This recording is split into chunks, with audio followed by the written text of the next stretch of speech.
This week's reading focused on the group theater and the American push to really replicate the Stanislavski method or the Moscow art group's approach to theater, as they also pushed against what they felt was the commercialization of the theater world.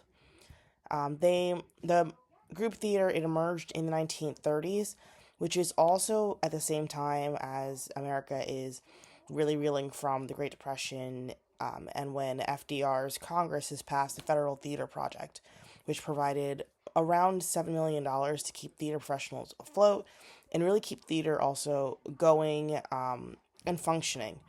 The group theater's methods, it revolutionized American theater, even though it was not easy and they did not last as an institution. A quote that stood out to me in the reading, from the text, was, "Unlike film, theater is transitory, so when it's over, it's over." This stood out to me because it is something similar to, a phrase that I do tell my students about the nature of theater versus that as film, as they go back and forth between, what it is they would like to do, their different interests, and so on and so forth. Um, just because of the nature of theater versus the nature of that, say, of film. Having friends that have worked in both, and then my own experience in theater itself, they also echo the sentiment that there are, do overs in film, even though some can be very, very costly, while whatever happens on stage for that performance is what you have to commit to for that performance, good or bad. There really only is moving forward. So, like the quote says, when it's over, it really is over. Now, with students, you do want to teach them how to handle those emotional moments on stage and within a character, with the understanding that they really only have one chance to build that tension on stage, so that the ending of a play like 12 Angry Jurors, it feels right, or that John Proctor's righteous anger at the end of The Crucible doesn't feel overly misplaced.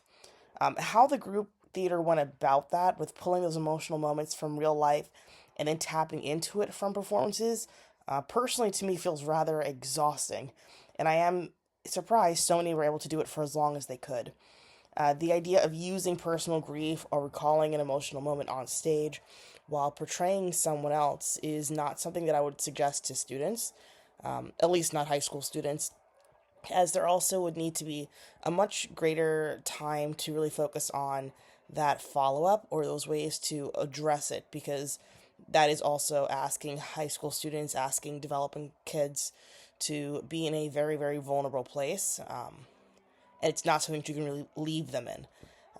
So it's not something that I would really, I think, dive into with my students at all. Besides really teaching them, I think them learning about it and then understanding the why not is probably just as important as, seeing what it is in its actuality through, perhaps watching film that does utilize, the American approach to this method. While reading the text, I did also like the play on, titles, which I've noticed in the work by Bretoff, by Brett Brestoff, Brestoff, sorry, by Brestoff, um, with calling it the American Revolution, as this new style that really endures, that has taken theater and film by storm with its lasting impact. This massive experiment has really kind of grown out of America. So I also really just appreciated that play with words. Thank you.